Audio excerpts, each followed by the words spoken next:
Rajamahendravaram city MLA ఈరోజు ఉదయం 43, 44 డివిజన్లలో ఆకస్మికంగా పర్యటించి పారిశుద్ధ్యాన్ని, కార్మికుల మస్తర్ల రికార్డులను పరిశీలించారు. ఈ సందర్భంగా ఆయన మాట్లాడుతూ ప్రజల ఆరోగ్య పరిరక్షణే ప్రభుత్వ ధ్యేయమని, అలాగే నగర శుభ్రత మనందరి బాధ్యత అని అన్నారు. డ్రైనేజీలో షిల్టును ఎప్పటికప్పుడు తొలగించాలని, డివిజన్ను పరిశుభ్రంగా ఉంచాలని ఆదేశించారు.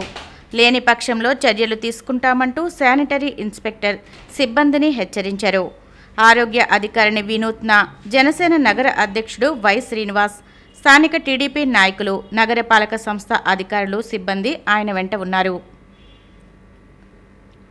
తెలుగు రాష్ట్రాలకు చెందిన ఎంపీలు, ఉపరాష్ట్రపతి ఎన్నికల్లో తెలుగువారు, రాజ్యాంగ నిపుణులు, సుప్రీంకోర్టు మాజీ న్యాయమూర్తి సుదర్శన్ రెడ్డికి ఓటు వేసి తెలుగువారి ఆత్మగౌరవాన్ని చాటాలని మాజీ ఎంపీ ఉండవల్లి అరుణ్ కుమార్ పిలుపునిచ్చారు. టీడీపీ, జనసేన, వైఎస్ఆర్సీపీ పార్టీలు ఏ కారణంతో ఎన్డీఏ కూటమి అభ్యర్థి రాధాకృష్ణకు ఓటు వేయాలని నిర్ణయించామో ప్రజలకు వివరించాలని డిమాండ్ చేశారు. భారతదేశంలో ముస్లింలు, క్రైస్తవులు, సోషలిస్టులు ఉండరాదన్నది రాష్ట్రీయ స్వయం సేవక్ సంఘ్ సిద్ధాంతం లక్ష్యమని మాజీ ఎంపీ ఉండవల్లి అరుణ్ కుమార్ వెల్లడించారు. ఆర్ఎస్ఎస్ సిద్ధాంతాన్ని రాజకీయంగా బీజేపీ అమలు చేస్తుందని, ఈ నేపథ్యంలో ఉపరాష్ట్రపతి ఎన్నికల్లో ఎన్డీఏ అభ్యర్థి రాధాకృష్ణకు ఓటు వేస్తే ఆర్ఎస్ఎస్ సిద్ధాంతాలను ఆమోదించినట్టేనని ఉండవల్లి స్పష్టం చేశారు. బీజేపీ, ఆర్ఎస్ఎస్ పెద్దల మాట విననందుకే మాజీ ఉపరాష్ట్రపతి జగదీప్ ధన్ఖడ్ చేత రాజీనామా చేయించి ఆర్ఎస్ఎస్ అజెండాను అమలు చేసేందుకు సంస్థకు చెందిన రాధాకృష్ణను నేరుగా రంగంలోకి దింపి ఉంటారని ఉండవల్లి అరుణ్ కుమార్ అనుమానం వ్యక్తం చేశారు.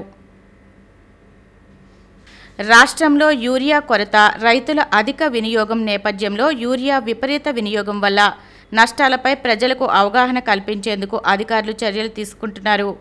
నేటి నుంచి జిల్లా వ్యాప్తంగా యూరియా దుర్వినియోగంపై రైతులకు అవగాహన, ప్రచార కార్యక్రమాలు నిర్వహిస్తున్నట్లు కలెక్టరేట్లో జరిగిన సమావేశంలో కలెక్టర్ పి ప్రశాంతి వెల్లడించారు. శాస్త్రవేత్తలు, వ్యవసాయ విద్యార్థులు, స్వయం సహాయక సంఘాల మహిళలు, ఆదర్శ రైతులను భాగస్వామ్యం చేస్తూ గ్రామాన్ని యూనిట్గా తీసుకుని రైతు సేవా కేంద్రం సిబ్బందితో ఈ ప్రచారం చేయాలని ఆమె అధికారులకు సూచించారు. అధికంగా యూరియా నిల్వ చేస్తే వారిపై కఠిన చర్యలు తప్పవని, రైతులు ఎంత యూరియాను వినియోగించారో వివరాలు సేకరించాలని చెప్పారు. వాట్సాప్ సేవలపై 70% మంది అసంతృప్తిగా ఉన్నారని, దీన్ని తగ్గించాలన్నారు. రెవెన్యూ, పోలీస్, పురపాలక, పట్టణాభివృద్ధి విభాగాల సిబ్బంది సమన్వయంతో సేవలు అందించాల్సిన అవసరాన్ని కలెక్టర్ సూచించారు. ఈ సమావేశంలో జిల్లా సంయుక్త collector Y Megheshwarup, DRO Sitaramamurthy, joint director and ముఖ్య ప్రణాళికాధికారి అప్పలకొండ, రాజమహేంద్రవరం, కొవ్వూరు ఆర్డీఓలు, ఇతర జిల్లా అధికారులు, ఎంపీడీఓలు, తహసీల్దార్ పాల్గొన్నారు. రంగంపేట మండలం కొత్తకోటపాడులో డయేరియా ప్రబలింది. గ్రామంలో 4గురికి డయేరియా సోకినట్లు అధికారులు నిర్ధారించారు. దీంతో అధికార యంత్రాంగం కదిలి కొత్తకోటపాడు గ్రామంలో ప్రత్యేక డాక్టర్ల బృందంతో మెడికల్ క్యాంపు నిర్వహించి బాధితులకు చికిత్స అందించారు. ఆశా, ఏఎన్ఎంలు మరియు పర్యవేక్షక సిబ్బంది ఇంటింటికి వెళ్లి కేసులపై విచారణ జరిపారు. ప్రభావిత ఇళ్లలో శుద్ధి చర్యలు చేపట్టగా నీటి వనరులలో క్లోరినేషన్ చేశారు. జిల్లా కలెక్టర్ పి ప్రశాంతి ఆదేశాల మేరకు రంగంపేట మండలం కొత్తకోటపాడు గ్రామంలో నమోదైన డయేరియా కేసులను వ్యక్తిగతంగా పర్యవేక్షిస్తున్నట్లు జిల్లా వైద్య ఆరోగ్య అధికారి డాక్టర్ కె వెంకటేశ్వరరావు తెలిపారు. రాజమహేంద్రవరం నగరపాలక సంస్థ పరిధిలో భవన నిర్మాణ శిథిలాలను డంప్ చేసేందుకు హుక్కంపేటలో ప్రత్యేక యార్డును ప్రతిపాదించారు. 10.52 ఎకరాల స్థలాన్ని డంపింగ్ యార్డ్ కోసం గుర్తించినట్లు అధికారులు తెలిపారు. డంపింగ్ యార్డ్ ఏర్పాటుపై అభ్యంతరాలు, సూచనలు ఉంటే తెలియచేయాలని ఇన్ఛార్జ్ కమిషనర్ పి ప్రశాంతి విజ్ఞప్తి చేశారు. జగదీప్ ధన్ఖడ్ రాజీనామాతో ఏర్పడిన ఉపరాష్ట్రపతి పదవీ ఖాళీని భర్తీ చేసేందుకు ఈరోజు ఎన్నికలు నిర్వహించారు. ఈ ఎన్నికల్లో ఎన్డీఏ అభ్యర్థిగా సిపి రాధాకృష్ణన్, ఇండియా కూటమి అభ్యర్థిగా బి సుదర్శన్ రెడ్డి పోటీలో నిలిచారు. పార్లమెంట్ నూతన భవనంలో ప్రారంభమైన ఓటింగ్ సందర్భంగా తొలి ఓటును ప్రధాని నరేంద్ర మోడీ వేశారు. సాయంత్రం 5 గంటల వరకు పోలింగ్ జరుగుతుంది. అనంతరం ఓట్ల లెక్కింపు జరిగి ఫలితాలను ప్రకటిస్తారు. పార్లమెంటు ఉభయ సభలకు ప్రాతినిధ్యం వహించే మొత్తం సభ్యుల సంఖ్య 788. అయితే 7 స్థానాలు ఖాళీ కావడం వల్ల ప్రస్తుతం 781 మంది సభ్యులు ఓట్లు వేస్తారు. బీఆర్ఎస్, బీజేడీ పార్టీలు ఓటింగ్కు దూరంగా ఉంటున్నట్లు ప్రకటించాయి. ఈ నేపథ్యంలో 386 ఓట్లు పొందినవారు ఉపరాష్ట్రపతిగా బాధ్యతలు చేపట్టనున్నారు. సంఖ్యాబలంగా చూస్తే రాధాకృష్ణన్ గెలుపు సునాయాసం కావచ్చునని భావిస్తున్నారు.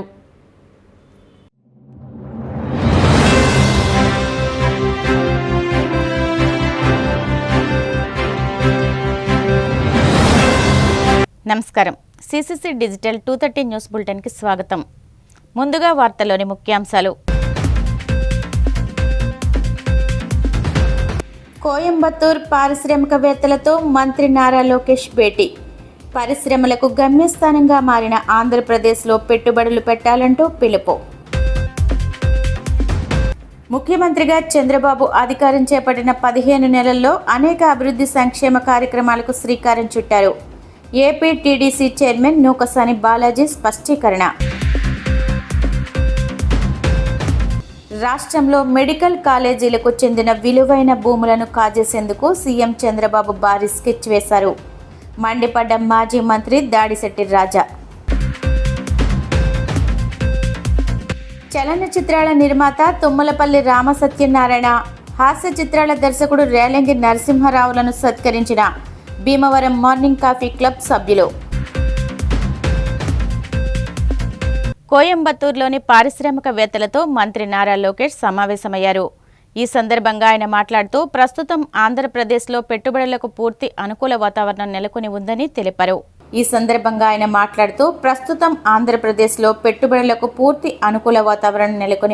తెలిపారు. పరిశ్రమలకు సింగిల్ విండో అనుమతులతో పాటు speed of doing, investors friendly విధానాలను అమలు చేస్తున్నామని వెల్లడించారు. పరిశ్రమదారులు డీటెయిన్ ప్రాజెక్ట్ రిపోర్టులతో రాష్ట్రానికి వచ్చాక నిర్మాణం పూర్తయ్యే వరకు పూర్తి బాధ్యత మాదే అన్నారు. పరిశ్రమలకు గమ్యస్థానంగా మారిన ఆంధ్రప్రదేశ్లో పెట్టుబడులు పెట్టండి అంటూ మంత్రి లోకేష్ పిలుపునిచ్చారు.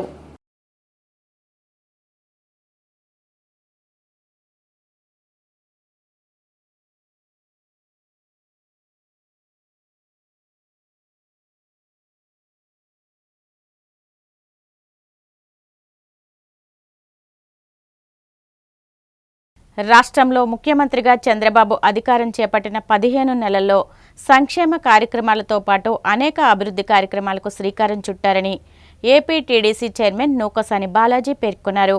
మంగళగిరి టీడీపీ కేంద్ర కార్యాలయంలో ఆయన మీడియాతో మాట్లాడుతూ ఎన్నికల్లో ఇచ్చిన సూపర్ 6 పథకాల హామీలను ఒక్కొక్కటిగా నెరవేర్చుకుంటూ వస్తున్నారని అన్నారు. తాను చేయకపోగా, ఇచ్చిన హామీలను నెరవేర్చకపోగా రాష్ట్ర ప్రజలకు ఇచ్చిన వాగ్దానాలు తుంగలోకి తొక్కిన జగన్ ఇప్పుడు రాష్ట్ర ప్రభుత్వం మీద విష ప్రచారం చేస్తున్నారని ధ్వజమెత్తారు. ఎన్నికల ముందు చంద్రబాబు ఇచ్చిన పెన్షన్ హామీపై ప్రభుత్వం కొలువుదీరిన రోజే తొలి సంతకం చేశారని ఈ సందర్భంగా ఆయన గుర్తు చేశారు.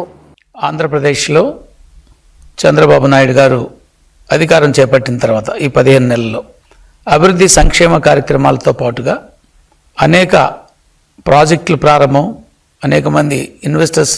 ఒకసారి మళ్ళీ స్టార్ట్ చేద్దామా? ఇవాళ సంక్షేమ అభివృద్ధి కార్యక్రమాలతో పాటు గౌరవ ముఖ్యమంత్రి చంద్రబాబు నాయుడు గారు అనేక అభివృద్ధి కార్యక్రమాలకు శ్రీకారం చుట్టిన సందర్భం. ఏదైతే ఎన్నికల్లో హామీ ఇచ్చారో చంద్రబాబు నాయుడు గారు సూపర్ 6 పథకాలని, ఆ పథకాలన్నింటినీ కూడా ఈరోజు రాష్ట్రం అప్పులమయంగా తయారు చేసిపోతే జగన్మోహన్ రెడ్డి 10 లక్షల కోట్ల పైచిలుకు అప్పులు, వాటన్నిటినీ తీర్చుకుంటూనే రాష్ట్ర ప్రజలకు ఇచ్చిన హామీల మేరకు ఒక్కొక్క పథకాన్ని చేసుకుంటూ వస్తున్న సందర్భం. మరి ఏదైతే కొన్ని పథకాలు చేసిన తర్వాత ఈ సంవత్సరం రోజుల్లో ఒకటి ఆగితే వైఎస్ఆర్ కాంగ్రెస్ పార్టీ వాళ్ళు ఇచ్చిన హామీలు నెరవేర్చలేదని ఒక విష ప్రచారం చేస్తున్న సందర్భం. వారు ఒకటి నేర్చుకున్నారు.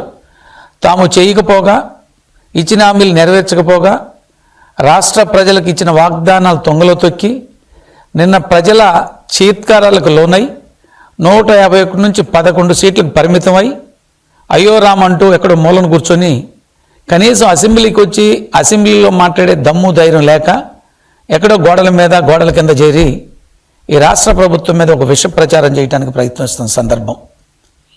ఇవాళ ఏదైతే చంద్రబాబు నాయుడు గారు, ఈ కూటమి ప్రభుత్వం చంద్రబాబు నాయుడు గారి నాయకత్వంలోని ఈ సూపర్ 6 పథకాలు అయితే ఉన్నాయి, సూపర్ 6 పథకాలు ఇవాళ అద్భుతంగా అమలు జరుగుతున్నాయి. రాష్ట్ర ప్రజలందరూ కూడా ఎంతో సంతోషంగా చంద్రబాబు నాయుడు గారు ఇచ్చిన హామీల మేరకు గత ప్రభుత్వానికంటే భిన్నంగా ఈ హామీలు అమలు పరిచారు చాలా సంతోషంగా ఉన్నామనేటువంటి ఎక్కడికి వెళ్ళినా ఆ మాట వినపడుతున్న సందర్భం కూడా. ఇందులో భాగంగా పెన్షన్లు ఏదైతే చంద్రబాబు నాయుడు గారు ప్రారంభంలో తెలుగుదేశం పార్టీ పెన్షన్లు పెంచిన సందర్భం కూడా మీకు గుర్తు చేస్తున్నాను. 84లో 30 రూపాయలతోటి గౌరవ ఆనాటి ముఖ్యమంత్రి ఎన్టీ రామారావు గారు ప్రారంభిస్తే దాన్ని 2014-19లో చంద్రబాబు నాయుడు గారు 200 ఉన్నటువంటి తర్వాత 200 ఉన్న పెన్షన్ని 1800 పెంచి 2000 రూపాయలు చేసిన సందర్భం కూడా మీ దృష్టికి తీసుకొస్తూ ఉన్నాను. తర్వాత నేను వస్తే అధికారంలోకి పొడి చేస్తున్న జగన్మోహన్ రెడ్డి గారు 1000 రూపాయలు పెంచుతానని 2000 నుంచి 3000 చేయడానికి ఆయనకు 5 సంవత్సరాలు పట్టి సంవత్సరానికి 250 పెంచుకుంటూ పోయి అది ఒక 5 సంవత్సరాల్లో 3000 చేసిన సందర్భం. ఎన్నికల ముందు చంద్రబాబు నాయుడు గారు ఏదైతే 3000 రూపాయల నుంచి 4000కి పెంచుతా అన్నారో ప్రభుత్వం వచ్చినటువంటి రోజే సంతకం చేస్తూనే ముఖ్యమంత్రిగా 4000 రూపాయలకు పెంచి 4000 రూపాయలతో పాటు ఏ రోజైతే ప్రకటించారో ఏప్రిల్, మే, జూన్ 3000 ప్లస్ జూలై నెల 4000 కలిపి 7000 రూపాయలు పెన్షన్ ఇవ్వటం కూడా జరిగింది. దౌర్జన్యాలు, దుర్మార్గాలకి నిలయమైనటువంటి వైఎస్ఆర్ కాంగ్రెస్ పార్టీ ఆ అధినాయకుడు జగన్మోహన్ రెడ్డి ఆలోచనలకి ఎవరూ లోను కాకుండా ఏదైతే అధినాయకుడు ఈ రాష్ట్ర భవిష్యత్తు కోసం నిరంతరం తప్పిస్తున్నటువంటి చంద్రబాబు నాయుడు గారు ఇచ్చిన హామీల మేరకు ఈ సూపర్ 6 పథకాలని సక్సెస్ఫుల్గా నడిపి 10 లక్షల కోట్ల అప్పులు ఉన్నప్పటికీ వాటినన్నింటినీ పరిష్కరించుకుంటూనే చెల్లించుకుంటూనే ఇచ్చిన హామీలకు ప్రజలకి మేలు చేస్తున్నారు. ఇలాంటి ప్రభుత్వానికి మీరు అండగా ఉండాలి. ఈ పథకాలని తెలుసుకో ఏదైతే అనుభవిస్తున్నారో ప్రజలందరూ కూడా వైఎస్ఆర్ కాంగ్రెస్ పార్టీ చేసే ఆగడాలని, అరాచకాలని, విష ప్రచారాన్ని తిప్పికొట్టవలసిందిగా కోరుతూ సెలవు తీసుకుంటాను. థ్యాంక్ యూ అనండాలి. రాష్ట్రంలో మెడికల్ కాలేజీలకు చెందిన విలువైన భూములను కాజేసేందుకు సీఎం చంద్రబాబు భారీ స్కెచ్ వేశారని, తన బినామీలకు పీపీపీ మోడ్లో మెడికల్ కాలేజీలను కట్టబెట్టే యత్నం వెనుక భారీ అవినీతి దాగి ఉందని మాజీ మంత్రి దాడిశెట్టి రాజా మండిపడ్డారు. తునిలోని పార్టీ కార్యాలయంలో ఆయన మీడియాతో మాట్లాడారు. చంద్రబాబు సీఎంగా బాధ్యతలు స్వీకరించిన నాటి నుంచి అన్ని వ్యవస్థలను నాశనం చేస్తూ అందిన కాడికి దోచుకోవడమే లక్ష్యంగా చేసుకుని పాలన సాగిస్తున్నారని ఆగ్రహం వ్యక్తం చేశారు. రాష్ట్రంలో కృత్రిమ యూరియా కొరతను సృష్టించి బ్లాక్ మార్కెట్ దందాను ప్రోత్సహించడం ద్వారా కూటమి నేతలకు 200 కోట్ల మేరకు దోచిపెట్టారని ధ్వజమెత్తారు.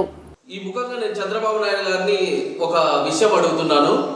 15 సంవత్సరాల ముఖ్యమంత్రి మీరు, 25 సంవత్సరాలు తెలుగుదేశం పార్టీ అధికారంలో ఉంది, 40 సంవత్సరాల ఇండస్ట్రీ అంటావు నువ్వు, నేను విజనరీ అంటావు, గూగుల్ కంటే పెద్ద తోపు నేనే అంటావు, ఐఫోన్ కొనుక్కునింది నేనే అంటావు, సృష్టికర్త అంటావు. నీకు సిగ్గుందా చంద్రబాబు నాయుడు గారు అని ఈ సభాముఖంగా నేను అడుగుతున్నాను. ఎందుకంటే నువ్వు ఉన్న ఇంతకాలం ఆంధ్రప్రదేశ్కి ఒక్క మెడికల్ కాలేజీ అన్నా నువ్వు తీసుకొచ్చావా? ఎందుకంటే నీకు ఇష్టం లేదు. పేదలు గొప్పవారు అవ్వడం నీకు అసలు ఇష్టం లేదు.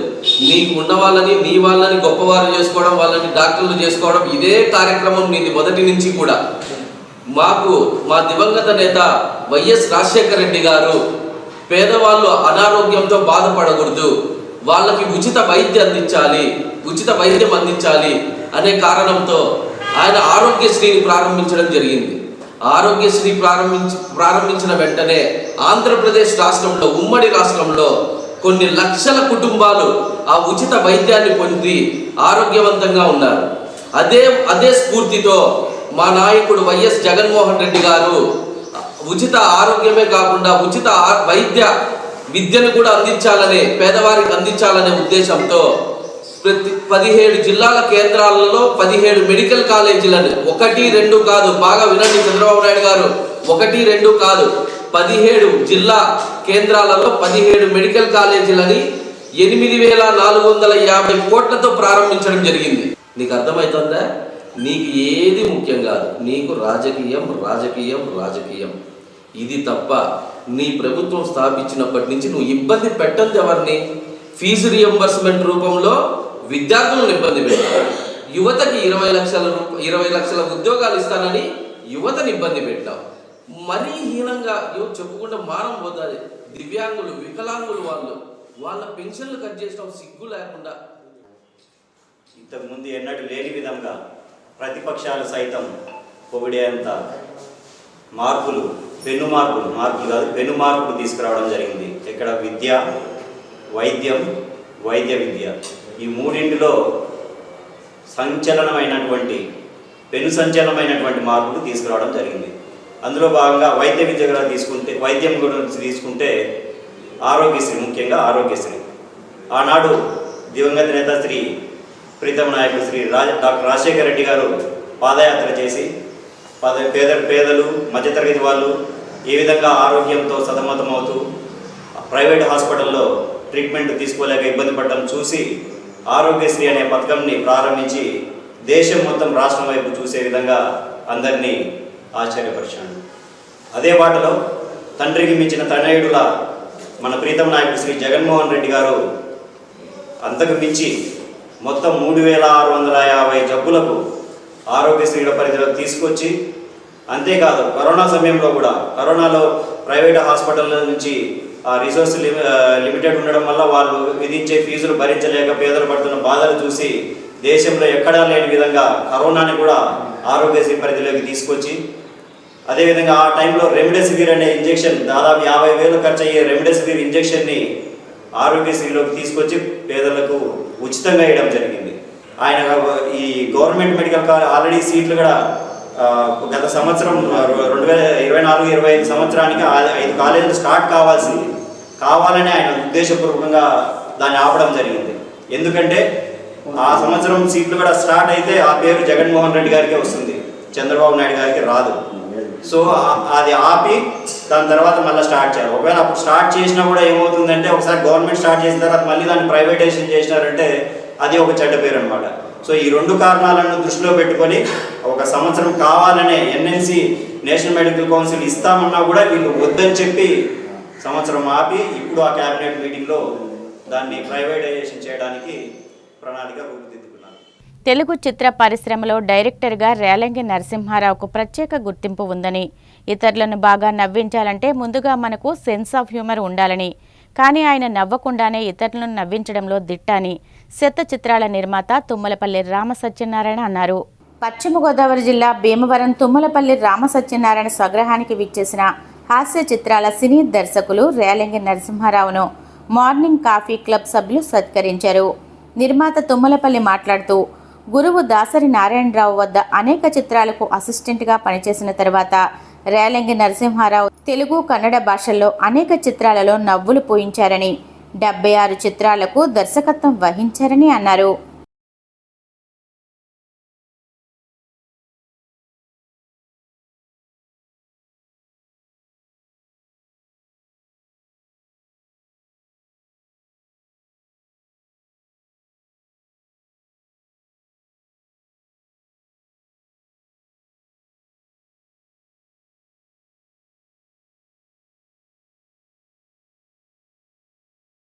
చిత్రాల నిర్మాత, వ్యవహారం వాసి, మనవాడు, అందరివాడు, అందరినీ కలుపుకుంటూ వెళ్ళేవాడు శ్రీ తుమ్మలపల్లి రామసత్యనారాయణ గారు నేటికి 119 చిత్రాలు నిర్మించి Guinness book record, world record, మొత్తానికి ఎన్నో రికార్డులు సాధించారు. ఆయనకి వారి ఇంటికి ఇవి చేసిన ఈ రోజున ప్రముఖ దర్శకులు, హాస్య చిత్ర దర్శకులు రేలంగి నరసింహారావు గారు రామసత్యనారాయణ గారి ఇంటికి వచ్చేసిన సందర్భంగా వారి ఇరువురికి భీమవరం మార్నింగ్ కాఫీ క్లబ్ వారు చిరు సత్కారం శాస్త్రాన్ని అడిగిన వెంటనే వారి ఇరువురు అంగీకరించినందుకు మా క్లబ్ తరఫున, మా అందరి తరఫున మీకు హృదయపూర్వక నమస్కారం అందిస్తున్నాను. చిత్ర నిర్మాత శ్రీ తుమ్మలపల్లి రామకృష్ణ గారికి 100 చిత్రాలు పైగా నిర్వహించినందుకు వారికి మా శుభాకాంక్షలు. దర్శకులు మాకు సోమరావు గారి కార్యక్రమం ఏ చేసినా సరే ముందు నడిపించే వాళ్ళు ఒక ఆయన శ్రీ రేలంగి నరసింహారావు గారు, వారికి మా హృదయపూర్వక స్వాగతం చెప్తున్నాం. సోమరావు గారి సినిమా సంసారం అనే సినిమాని దర్శనం వహించాడు. ఆ సినిమాని భీమవరంలో రాంబాబు వాళ్ళు మిత్రులు కొని మేము ఇక్కడ భీమవరంలో ప్రదర్శించాం. అదొక సంతోషమైన విషయం. మా భీమవరం వాసి, మా ఆరివేసి ముద్దుబిడ్డ తుమ్మలపల్లి రామసత్యనారాయణ గారు మరి భీమవరం నుంచి వారి ప్రస్థానం మొదలుపెట్టి Guinness book of world records ఎక్కేంత ఉన్నత స్థాయిలో ఉన్నారంటే మా భీమవరం పౌరుడిగా నేను చాలా ఆనందపడుతున్నాను. మరి 119 చిత్రాలు నిర్మిస్తామంటే అది ఈ రోజుల్లో చాలా చిన్న విషయం కాదు, అది చాలా కష్టతరమైన విజయం. అది ఆయన ఒక్కడికే సాధ్యమైంది. మరి అలాంటి ఉన్నత శిఖరాలు అందుకున్న ఈ మధ్యన కూడా నేను పేపర్లో చూశాను, 15 చిత్రాలు ఒకేసారి నిర్మాణం మొదలెట్టారన్నారు. అది కూడా చాలా గ్రేట్.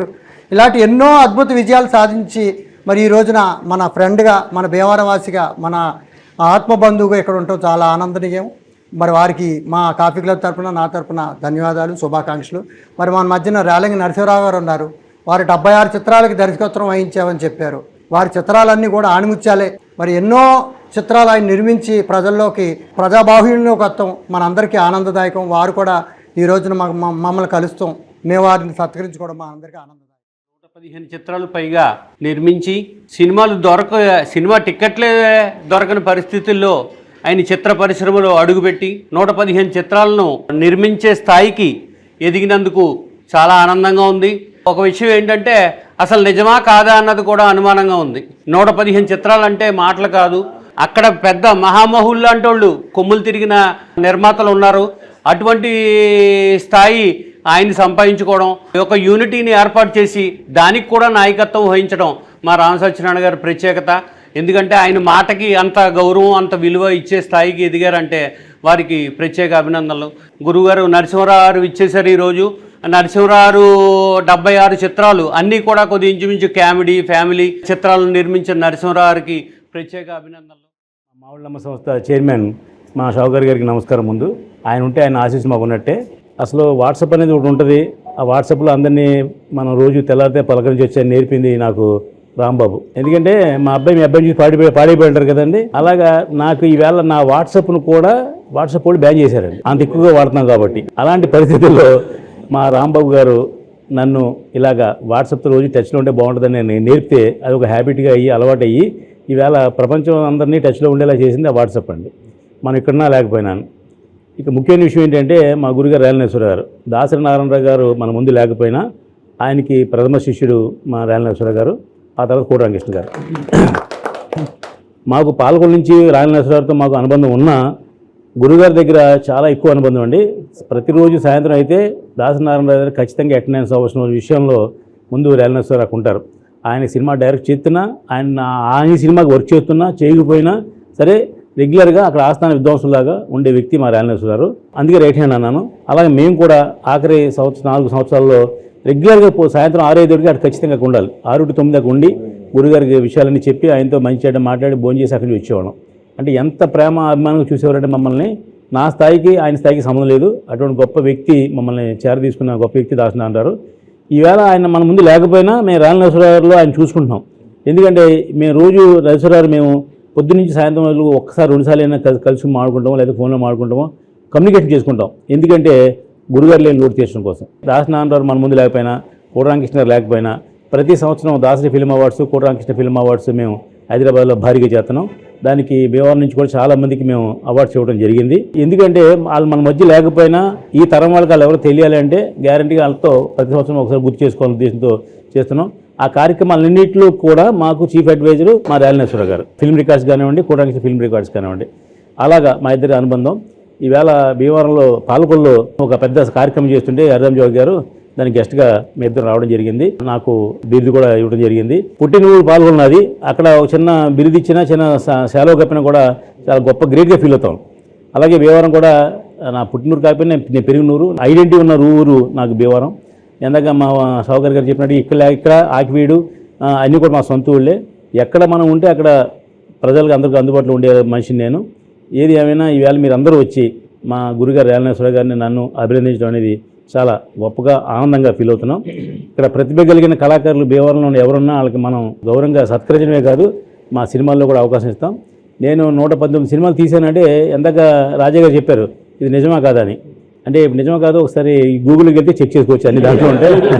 పూర్వం అయితే గూగుల్ ముందు ఇప్పుడు ఏమడితే చెప్తుంది. అలాగే జీపీటీ చార్ట్ వచ్చింది, దాంట్లో హూజ్ రామ్ సత్యనారాయణ అంటే అదే చెప్పుద్ది, హూజ్ జూలూరు రాజా అంటే అదే చెప్పుద్ది. కాబట్టి దాచుకుంటాకి కుదరదు. ఈ 119 సినిమాలు తీయడమే కాకుండా మన ఆగస్టు 15 తారీఖున 15 సినిమాలు ఒకేసారి ఓపెన్ చేసామంటే అది ప్రపంచ రికార్డు కోసం ప్రారంభించాం. ఒకే సంవత్సరం 13 సినిమాలు గతంలో ఎప్పుడు 2004లో నేను ఇండస్ట్రీకి వెళ్ళినప్పుడే తీసాం. ఇప్పుడు దాటి మనం 15 సినిమాలు తీయాలి, ఒక సెన్సేషన్ చేయాలనే ఉద్దేశంతో చేస్తున్నాం, ఒక ఐడెంటిటీ కోసం చేస్తున్నాం. ఇప్పుడు సినిమా ఇండస్ట్రీలో 10% సక్సెస్ ఉంటుంది.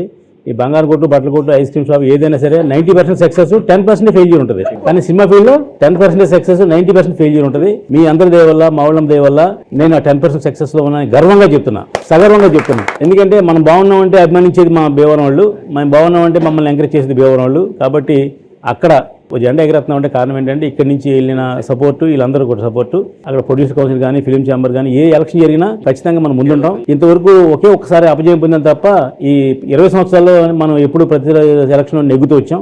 ఇప్పుడు నేను ట్రెజరర్గా పనిచేస్తున్నాను ప్రొడ్యూసర్ కౌన్సిల్కి. దానికి కారణం ఏంటంటే నేను వైశ్యుణ్ణి అని ఒకటి గౌరవం, రెండోది సిన్సియర్గా ఉంటాడనే ఉద్దేశంతో మనకి అక్కడ నాకు ట్రెజరర్ పదవి ఇవ్వడం జరిగింది. ట్రెజరర్ పదవి అంటే చాలా కాస్ట్లీ పదవి, అది దాన్ని ఇవ్వడం జరిగింది. ఏది ఏమైనా మీ అందరి ప్రేమాభిమానాలతో నన్ను ఇంకా ఎంకరేజ్ చేస్తున్నందుకు భీమవరవాడిగా నేను చాలా గర్విస్తున్నాను, చాలా ఆనందపడతాను. అందరికీ కూడా నా నమస్కారాలండి. అసలు మీ అభిమానానికి నా కృతజ్ఞతలు ఎలా చెప్పుకోవడో తెలియట్లేదండి. నేను పక్క ఊరు పాలకొల్లులో లఘు చిత్ర పోటీలకని వచ్చాను. నేను నాతో పాటు మా మిత్రుల్లో రామసత్యనారాయణ గారు, అంటే నేనంటే ప్రాణం, ఆయనంటే నాకు కూడా ప్రాణమేలండి. అంటే ఒక సిస్టమేటిక్గా ఓ రూల్ ప్రకారం వెళ్ళే వ్యక్తులు మేము ఇద్దరం కూడా. మేము ఇద్దరమే కాదు, కోల్పోయిన మా కోట రామకృష్ణ కూడా, మేము కోల్పోయిన కోట రామకృష్ణ కూడా. అలాంటిది ఈ ఊరు ఇక్కడికి వచ్చాను అంటే కాఫీ క్లబ్ వాళ్ళు వస్తున్నారు సార్ ఈవినింగ్ 4:30కి, మనం వాళ్ళందరితోటి మీట్ అవ్వాలి అని రామసత్యనారాయణ గారు నాకు సర్ప్రైజింగ్గా ఇందాక కారులో వస్తూ ఉండగా చెప్పారండి. నిజంగా నాకు రోజు అప్పుడప్పుడు మెసేజ్లు వస్తూ ఉంటాయి మీ కాఫీ క్లబ్ ద్వారా. ఇదిగో శ్రీనివాస్ గారు పంపిస్తూ ఉంటారు. శ్రీనివాస్ గారు నాకు ఎలా పరిచయం అంటే ముందు నుంచి కూడానండి, శోభన్ బాబు ఫ్యాన్స్ అసోసియేషన్ అండి, మీ అందరూ ఆల్మోస్ట్ ఆల్ శ్రీనివాసరావు గారు అక్కడ ఫంక్షన్లు కాటికి వస్తూ ఉంటారు. శోభన్ బాబు గారు ఫ్యాన్స్ అసోసియేషన్లో నేను ఎక్కువ ఇంపార్టెంట్ పర్సన్ ఎట్లా అయ్యానంటే, మా గురువు దాసనారాయణరావు గారును శోభన్ బాబు గారు బాబా అనుకుంటూ ఉంటారు ఎప్పుడు కూడా. శోభన్ బాబు గారిది 175 days ఫంక్షన్ ఒకటి చెయ్యాలనుకున్నప్పుడు గురువు గారిని అప్రోచ్ అయితే ఆ గురువు గారు నన్ను అప్పచెప్పారు వీళ్ళకండి యాస్టీస్. నేను అప్పుడు వీళ్ళకి వెన్నంటే ఉండి ఆ ప్రోగ్రాం అంతా చూసి పెట్టిన దగ్గర నుంచి శ్రీనివాసరావు గారు నాకు బాగా పరిచయం అయిపోయారండి. అటువంటిది ఈరోజు రామసత్యనారాయణ గారు ఇక్కడ తీసుకొచ్చి నన్ను మీ అందరినీ పర్సనల్గా మీట్ చేయించడం అనేది it is a great thing అండి. ఇప్పుడు ఈయన ఇందాక ఒక మాట అన్నారు రామసత్యనారాయణ గారు, నేనేదో ప్రపంచ రికార్డు కోసం తెస్తున్నాను అని. అది ఊరికనే పేరుకండి, బట్ న్యూ టాలెంట్ని ఎంత ఎంకరేజ్ చేస్తున్నారండి. 115 సినిమాల ద్వారాను ఒకేసారి టోటల్గా. ఆ రోజు ఓపెనింగ్ రోజు అసలు ఊపిరి పీల్చడానికి లేదండి. మరి మీరు ఎవరన్నా వచ్చారో లేదో, అసలు కాలు కదపడానికి లేదండి. అసలు భరద్వాజ గారు కూడా లోపలికి రావడానికి నరసింహ గారు ఎలా వెళ్తా ఉండం మనం అన్నాడు ఆయనండి. అలాగే వెనక్కి లోపలికి రాలేక మనం రాజమౌళి గారు, విజయేంద్ర ప్రసాద్ గారు కొంత దూరం వచ్చి లోపలికి ఫ్లోర్లో వెనక్కి వెళ్ళిపోయారండి. అంటే అంత సారథి స్టూడియోలో కన్ను అసలు ఎప్పుడూ కూడా చూడనటువంటి అంత మహాసముద్రంలో ఉండిపోయిందండి. కారణం న్యూ టాలెంట్ని బాగా ఎంకరేజ్ చేస్తున్నారు. ఒకే రోజు సినిమా ప్రపంచంలో ఇంతవరకు 15 సినిమాలు ఓపెన్ అవ్వడం అనేది ఎప్పుడూ లేదండి ఇంతవరకు. అటువంటిది ఒక రికార్డ్ బ్రేక్ చేసేది సత్యనారాయణ గారు. సత్యనారాయణ గారు ఈరోజు ఇంత పైకి రావడానికి కారణం కూడా నేను ఒకటి చెప్పగలుగుతాను నేనండి. ఒక సిస్టము, ఒక క్రమశిక్షణ, వాళ్ళు సాధించాలి అనుకున్నప్పుడు దాన్ని సాధించి తీరతారండి ఆయన.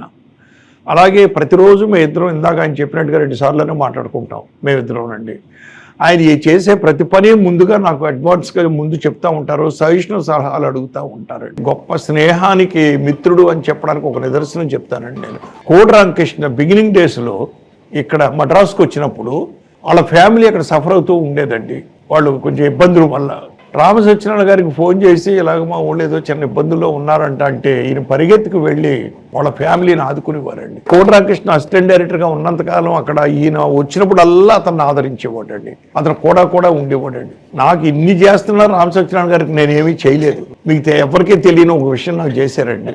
నేను ఇంతవరకు 76 సినిమాలు డైరెక్ట్ చేశాను. ఏది రాజేంద్ర ప్రసాద్తో 32 సినిమాలు, 34 సినిమాలు, చంద్రమోహన్ గారితో 24, శోభన్ బాబు గారితో ఒకే ఒక సినిమా, నరేష్ గారితో 15 సినిమాలు, నాగేశ్వరరావు గారితో, కృష్ణరాజు గారితో, మా గురువు గారు హీరోగా 3 సినిమాలు, దాసనారాయణరావు గారు హీరోగా ఆయనతో చేసిన 7 సినిమాలు అయినా, ఇలా సుమన్ గారు, ఇలా రకరకాలుగా చేసుకుంటూ వచ్చిన బాబు మోహన్ హీరోగా, బ్రహ్మానందం హీరోగా, అలీ హీరోగా అన్నీ చేసుకుంటూ వచ్చానండి. కానీ ఏనాడు నేను కెమెరా వదిలిపెట్టి వెళ్ళి కెమెరా ముందు నిలబడలేదండి. అంటే ఆర్టిస్ట్గా ఆ ఘనత నన్ను కెమెరా ముందు నిలబెట్టిన ఘనత ఈయనకే దక్కిందండి. రామసత్యనారాయణ గారు నన్ను ఒక ఫాదర్ క్యారెక్టర్ వేయించేది ఈయనండి. సీను గాడ్ అనే ఒక సినిమాలో నటుడు చేశారు. ఆ రోజు ఫస్ట్ ఘనత ఆయనకే దక్కిందండి. స్నేహం అనే దానికి ఇందాక మీకు కోడి రామకృష్ణ ఎగ్జాంపుల్, ఈయనకి ఉన్న అనుబంధం, నాకు ఈయనకి ఉన్న అనుబంధం. ఆన్లైన్ రుణ యాప్ల పట్ల ప్రజలు జాగ్రత్తగా ఉండాలని, మోసపూరిత యాప్లను నమ్మవద్దని Bhimavaram town railway station CI Dastagiri SMG Srinivas అన్నారు. భీమవరం టౌన్ రైల్వే స్టేషన్లో ఈగల్ సెల్ ఆధ్వర్యంలో సోమవారం సైబర్ నేరాల పట్ల అనేకులకు అవగాహన కార్యక్రమం నిర్వహించారు. ఈ సందర్భంగా వారు మాట్లాడుతూ అపరిచిత వ్యక్తుల పట్ల జాగ్రత్తగా ఉండాలని, మోసపూరిత యాప్లను ఇన్స్టాల్ చేయవద్దని అన్నారు. ప్రజల్లో చైతన్యం చేయడానికి ఇటువంటి అవగాహన కార్యక్రమాలు నిర్వహించడం అభినందనీయమన్నారు. ఈగల్ సెల్ సభ్యులు చెరుకువాడ రంగసాయి మాట్లాడుతూ అపరిచిత వ్యక్తుల వ్యక్తిగత వివరాలను ఇవ్వకూడదని, సైబర్ నేరగాళ్ల పట్ల అప్రమత్తంగా ఉండాలన్నారు.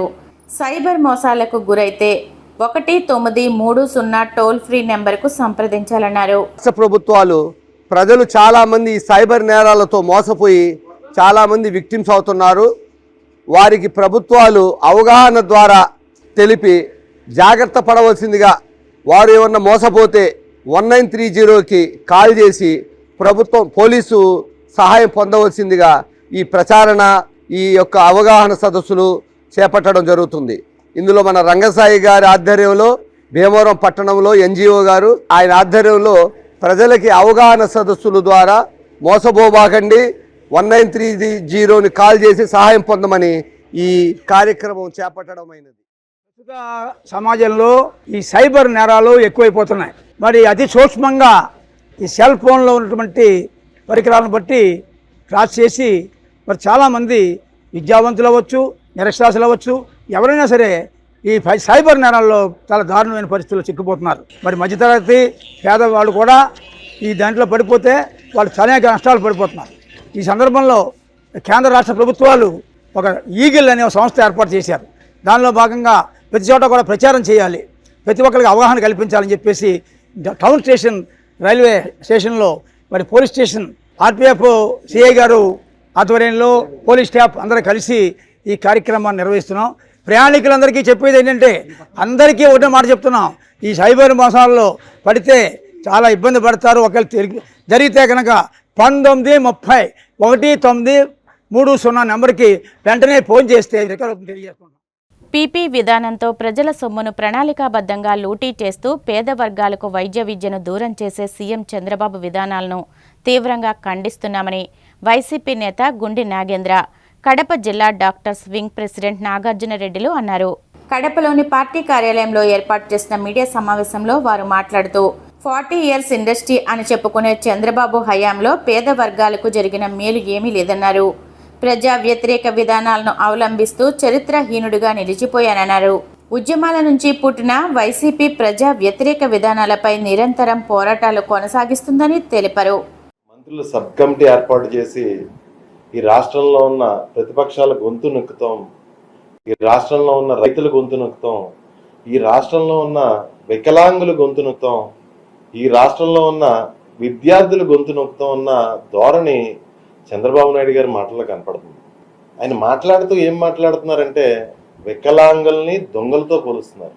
యూరియా కోసం మాట్లాడే రైతుల్ని కూడా వాళ్ళకి ఒక పార్టీ అంటగట్టి, లేదంటే యూరియా కోసం లైన్లో ఉన్న రైతులను కూడా వారి మంత్రులతో వీళ్ళు ఏదో బఫే భోజనాల కోసం చేస్తున్నారని చెప్పేసి ఏదో వాళ్ళని వెటకారం చేయడం, రకరకాల విధానాలు ఆయన పాటిస్తున్న తీరు మనం చూస్తున్నాం. ఈరోజు రాష్ట్రంలో రైతులందరూ యూరియా దొరక్క అల్లాడిపోతున్న పరిస్థితి మరి ఈరోజు మన రాష్ట్రంలో చూస్తున్నాం. దాన్ని డైవర్ట్ చేయడం కోసం చంద్రబాబు నాయుడు గారి మాటలు, దాన్ని ప్రశ్నించే రైతుల్ని, లేకపోతే పక్కదారి పడుతున్న యూరియా లారీలు పట్టుకున్న రైతుల్ని వాళ్ళకు ఒక పార్టీ అంటగట్టడం. వైఎస్ఆర్సీపీ వారు ఉంటారు, అందరూ ఉంటారు రైతుల్లోని, కానీ వారికి ఒక పార్టీ లేదంటే వారిని ఒక అసాంఘిక శక్తుల్లాగా మాట్లాడడం సమంజసం కాదని చెప్పేసి నేను మాట్లాడుతున్నాను. మీరు మాట్లాడుతున్నారు మిమ్మల్ని ప్రశ్నించే వాళ్ళ గురించి ఏదో ఫేక్ న్యూస్లని, ఆఖరికి గౌరవ ప్రతిపక్ష నాయకుడు పెట్టిన పోస్ట్ కూడా ఫేక్ అని చెప్పేసి మీరు మాట్లాడడం చూస్తుంటే నాకు చాలా మనసు కలిసివేసే విధంగా ఉంది. ఎందుకంటే మీకన్నా ఫేక్ న్యూస్ ఫ్యాక్టరీలు నడిపే వాళ్ళు ఎవ్వరూ ఉండరు ఈ రాష్ట్రంలో. పూర్వం హైదరాబాద్లో ఎన్టీఆర్ భవన్ని రకరకాల రాజకీయ కార్యకలాపాలకు ఉమ్మడి రాష్ట్రంలో ఉపయోగించేవారు. కానీ ఈరోజు ఎన్టీఆర్ భవన్లో మీరు నడిపేది ఫేక్ న్యూస్ ఫ్యాక్టరీయా చంద్రబాబు నాయుడు గారు? ఈ రాష్ట్రంలో ప్రజలు ఎవరికి తెలియదు అనుకుంటున్నారా? మీరు ఫేక్ యూట్యూబ్ ఛానల్స్ కానీ, ఫేక్ న్యూస్లు కానీ, ఫేక్ ఎల్లో మీడియా ఛానల్స్ కానీ మీ గురించి పనిచేసేవి. ప్రజల పక్షాన గొంతెత్తే వారి మీద మీకు ఎందుకు అంత ఇబ్బంది? ఎందుకు అంత నియంతృత్వ ధోరణి? మీ నియంతృత్వ ధోరణి చూస్తుంటే సామాన్యులు భయపడే పరిస్థితిలో ఉన్నారు. ఎందుకంటే ప్రతిపక్షాలుగా ప్రజల తరపున పోరాటం చేసి మేము అసలు పట్టించుకునే పరిస్థితి లేదు, మీ నియంతృత్వ ధోరణి పట్టించుకునే పరిస్థితి లేదు, మీ రెడ్ బుక్స్ పట్టించుకునే పరిస్థితి లేదు, మీరు పెట్టే కేసులకి భయపడే పరిస్థితి లేదు. ప్రతిపక్ష పార్టీ నాయకులుగా మేము మిమ్మల్ని చూస్తుంటే ఒకందుకు నాకు జాలి కూడా వేస్తుంది. ఎందుకంటే మీలో ఉన్న హిట్లర్ లేకపోతే ముస్సోల్ని లేదంటే మీలో ఉన్న మానసిక వైకల్యం కానీ పరాకాష్ఠకి, అంటే పిచ్చి పరాకాష్ఠకి చేరిందంటారు కదా, పరాకాష్ఠకి చేరి పరిస్థితి నేను చూస్తున్నాం ఈ మధ్యకాలంలో.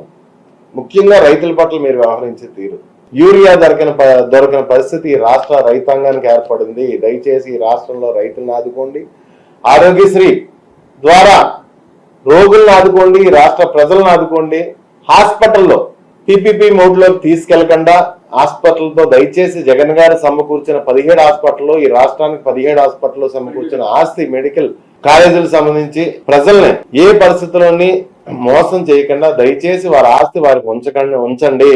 ఎంతగాని మీ తాబేదారులకి, మీ మనుషులకి కట్టబెట్టకండి. జగన్ గారు ఈ రాష్ట్ర ప్రజలకి సంపాదించి పెట్టిన ఆస్తులు మీ తాబేదారులకి కట్టబెట్టకండి. ఎందుకంటే ఎంత బరి తగ్గించేశారంటే ఈ రోజు మెడికల్ కాలేజీలు ప్రైవేట్ పరం చేసేస్తున్నారు.